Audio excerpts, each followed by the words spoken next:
Good morning, 12th class students.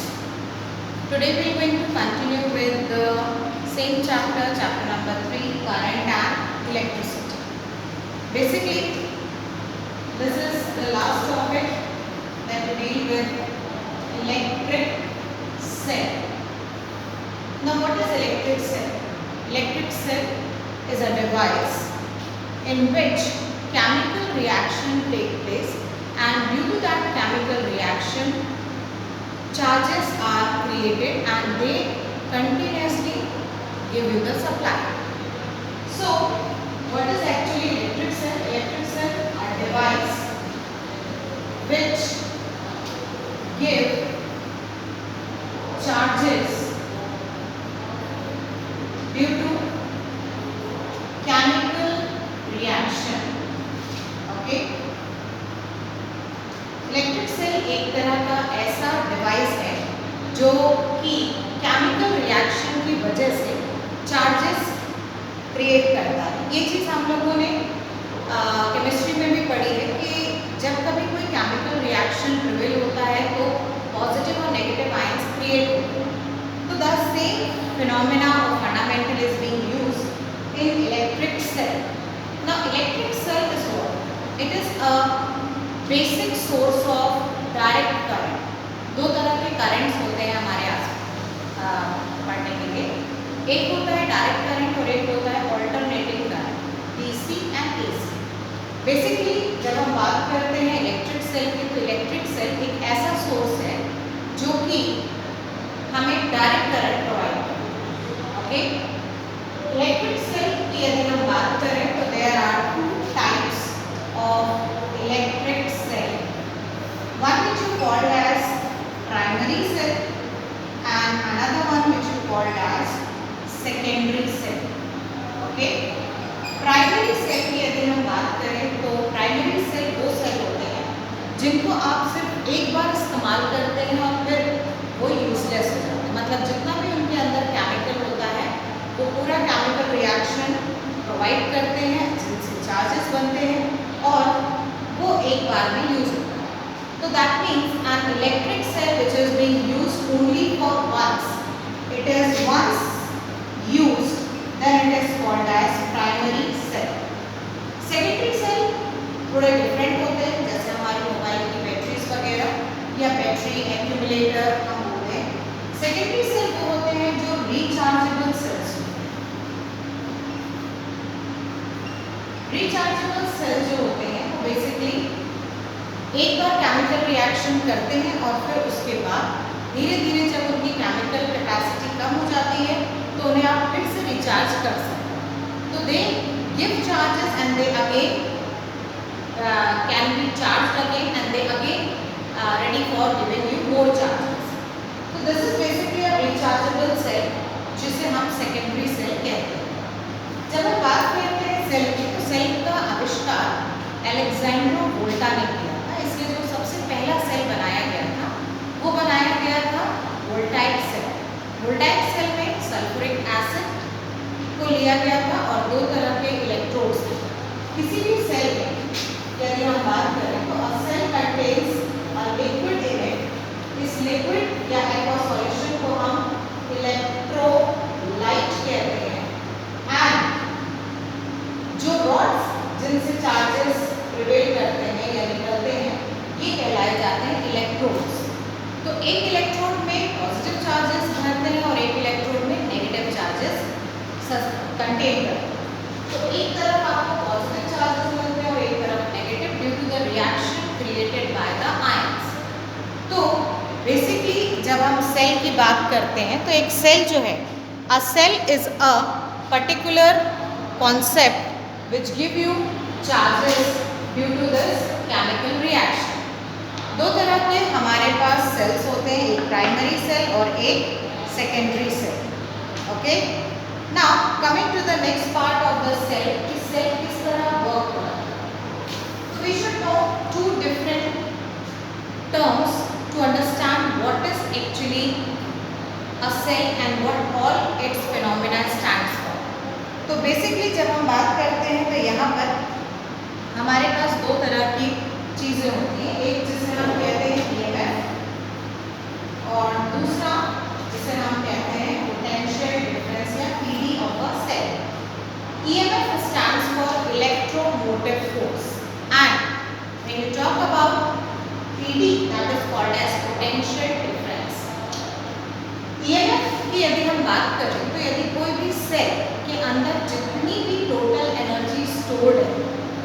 Without in connection, यदि वो open है। ओपन का मतलब होता है जब आप सेल को सिर्फ यूज नहीं कर रहे, मतलब कोई भी तार उसके पॉजिटिव और नेगेटिव टर्मिनल से नहीं लगा है, तो जो टोटल एनर्जी स्टोर्ड है उसे हम कहते हैं EMF. EMF is E, which is equals to work upon charge. Okay.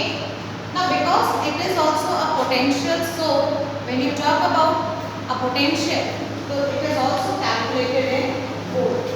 किसमें कैलकुलेट होता है? वोल्ट में कैलकुलेट होता है। अब बात करते हैं PD. PD means potential difference of a cell.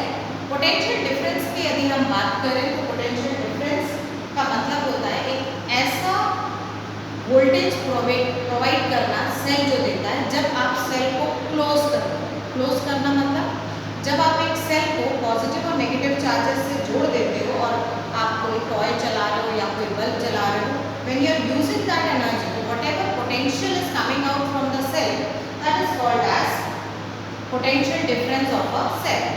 इस रिलेशन में हम बात करें तो it is defined as V and it is equal to V dash W dash upon Q. That also is given by the charge itself. But ये work done क्या होता है, जो धीरे धीरे चार्जेस निकलते जाते हैं उनसे हमें ये पोटेंशियल मिलता है। Again this is a potential, तो हम इसकी जो यूनिट है वो क्या मानते हैं? वोल्ट मानते हैं। सो द बेसिक फिनोमेना और the basic concept between EMF and PD is what?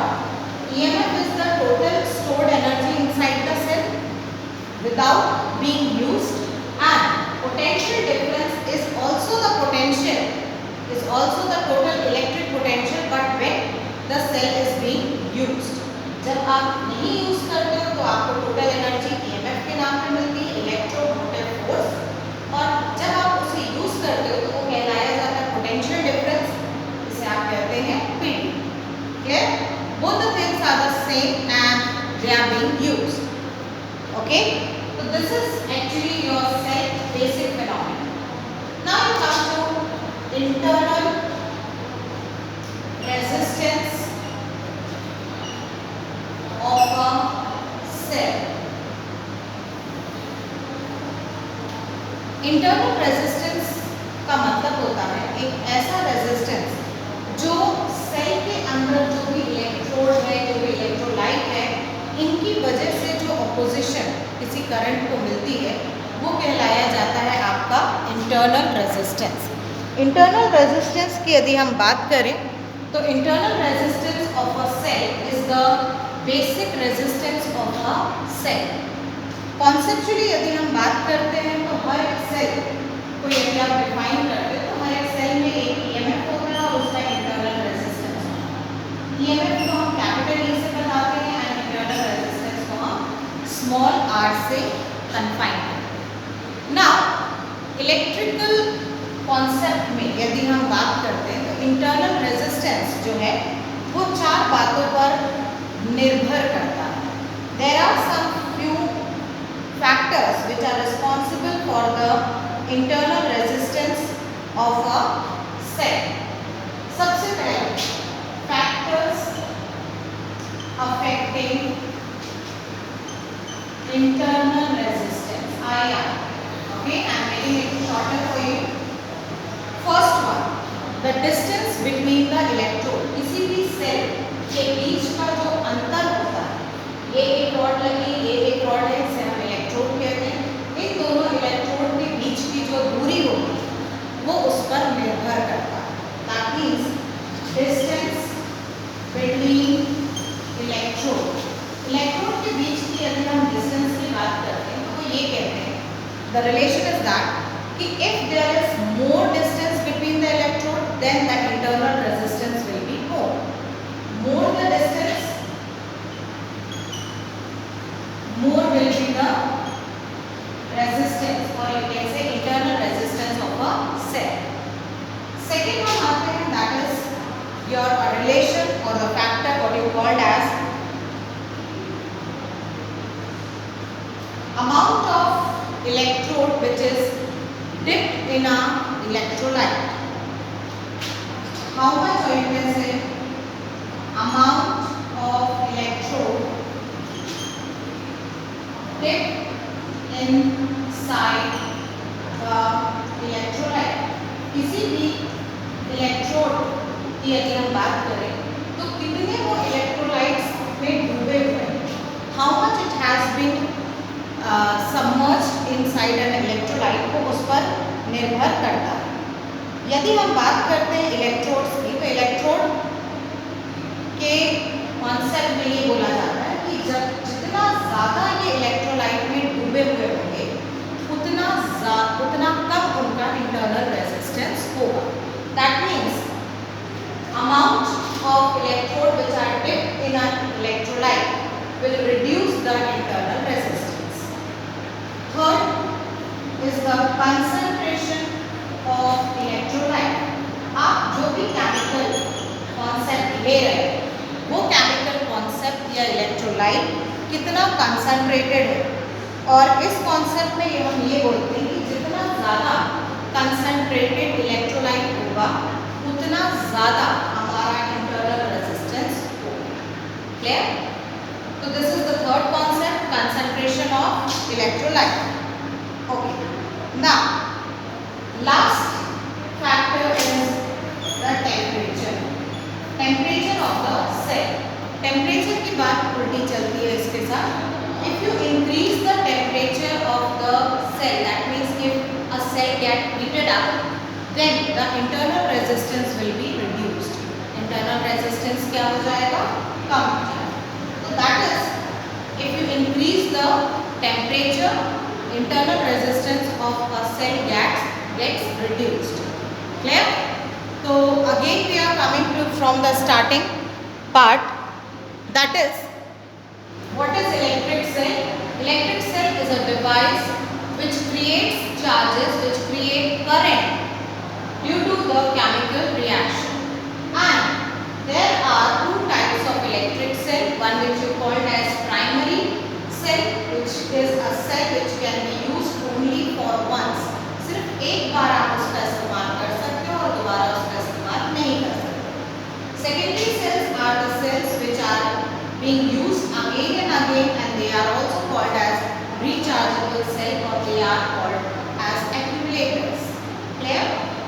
Primary cell का सबसे पहला उदाहरण जो है वो है हमारे लिए वोल्टाइक सेल। बाद में कई सेल बने, Leclanche cell, Daniel cell, dry cell. Dry cell is a very common cell which we use in our torch, our wall clock, our toys and all. जो सेल हम यूज करते हैं ever ready वगैरह का, वो cell जो है primary cell. आप उसको सिर्फ एक बार इस्तेमाल करते हो और फिर उसको छोड़ देते हो। सेकेंडरी सेल को आप बार बार रिचार्ज कर सकते हो, फिर से आप उसको चार्जिंग उसकी डिस्चार्ज हो गई है, फिर आप उसको चार्ज कर लो, फिर से उसका केमिकल रिएक्शन रिवर्स हो जाता है और फिर आप उसको यूज करो।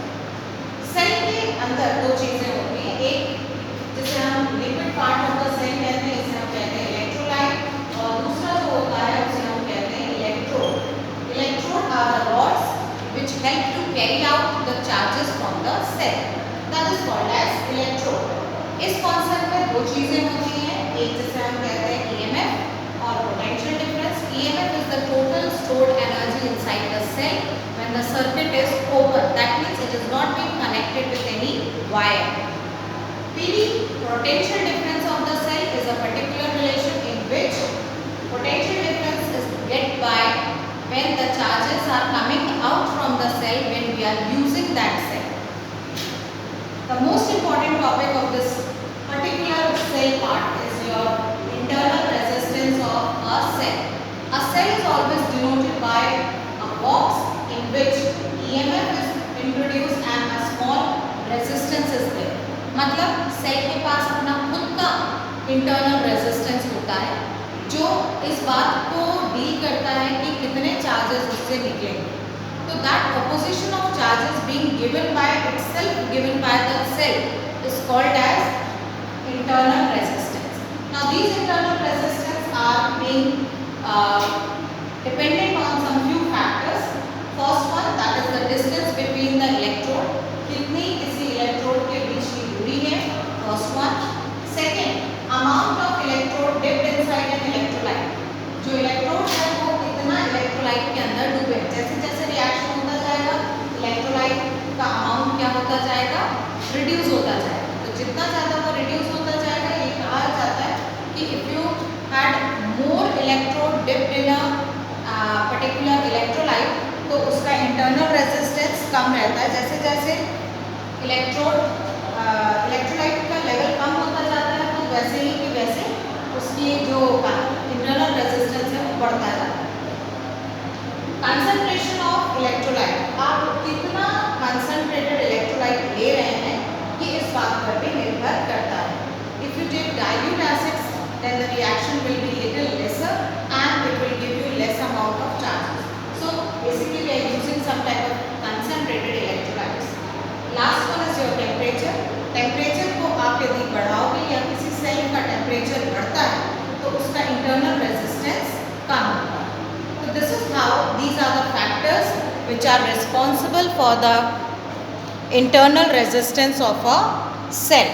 Basically ये जो factors होते हैं, ये हमें objectives में काम आते हैं and they are usually come in the objective part of the question paper.